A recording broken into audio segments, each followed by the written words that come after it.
How's it going, guys? Welcome back to the channel and welcome back to another video. Now, I wanted to break down the game that just finished between Montpellier and Bordeaux because Bordeaux, they got themselves a beating. And I understand why they aren't putting in their best team. This is a subpar team. They are preparing for the Northampton Saints game, and it's understandable, but a loss is a loss. 46-27 on the night just wasn't good enough, guys. I do not care if you're preparing for a final. You still want to be massively competitive in the top 14. Yes, Toulouse, they are far, far superior in terms of their point system, but I'm a person that truly believes in never say never. And yeah, they just put in, a subpar performance. Yes, the players are not of their first team, but still, we have grown to expect more of Bordeaux. But again, we got to take this with a pinch of salt because Montpellier, they played a strong team, and this game meant a lot more to Montpellier than what it did Bordeaux. Right now, Bordeaux's mind is on that finals up against the Saints. It's not in the top 14. Whereas Montpellier, everything is riding on this. With them, I think they're currently sitting in sixth now. This is where they want to be. They want to be stacking up those points. I believe there's only 2 or 3 games left of the season. They want to be putting in as many good performances as they can, work their way up the ladder, because by all means we know that this is not going to be an easy task. They are going to need a lot. So yeah, let's check the score. So right now we have Montpellier with tries from Mouston, 2, Moorby, Nucci, Bridge, Baltier, 4 conversions from Coley, Vincent, and then 2 penalties from Coley as well. In terms of Bordeaux, we got Carberry. I always love watching Carberry play. The guy is absolutely phenomenal. The way he works the ball, his general distribution play is brilliant. And he's just one of those players that I love watching the way he works. The way his mind works is just it's something lovely to watch. And then Echegaray as well, another superior talent that's coming from Bordeaux.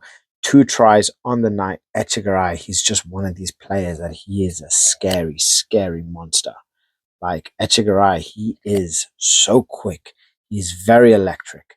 And yeah, definitely one to watch for the future. So he's only getting better. Each year, we're going to see just improvements. And obviously, this Bordeaux side, they want to be as competitive as physically possible on all sides. But, it comes hand in hand. What do you prioritize? Right now, they prioritized the final, the Champions Cup. So obviously, a lot more of these players tend to get a lot more time. But ultimately, Echegaray had a brilliant game. Carberry had a brilliant game, getting in 3 conversions and then 2 penalties as well, trying to keep as much as possible. But ultimately, it was too little, too late. Montpellier had full control of the game. They were just breaking down Bordeaux. They were finding those little gaps and just making use of that strength as well. So at every point, we saw Bordeaux trying, but they just couldn't. They just couldn't hang with Montpellier.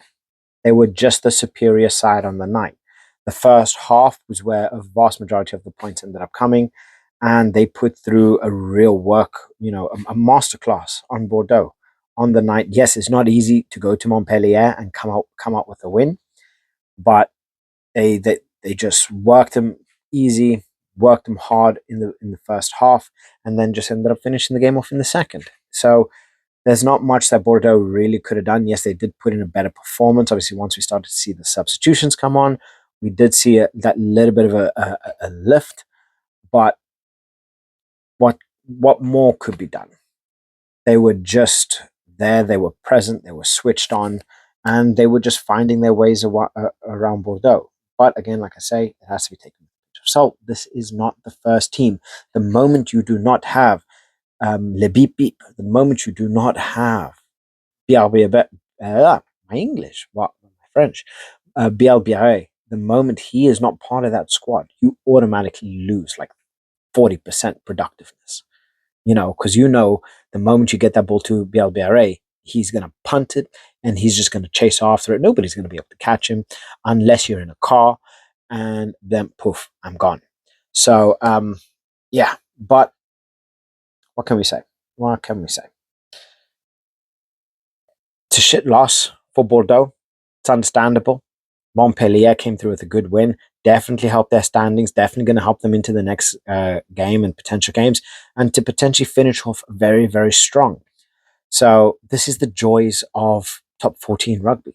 You're always getting exciting rugby. You're getting hard hits, and even when players are playing, teams are playing their sub teams, you're still getting bloody ridiculous rugby. Because when you are able to have someone like Echegaray and Carberry be on, a team that you think, I want to rest a couple players for a massive final, you've got some serious talent. So, guys, I want to know what you guys think of the game, what your thoughts are. Do you think that this was a deserved win from Montpellier?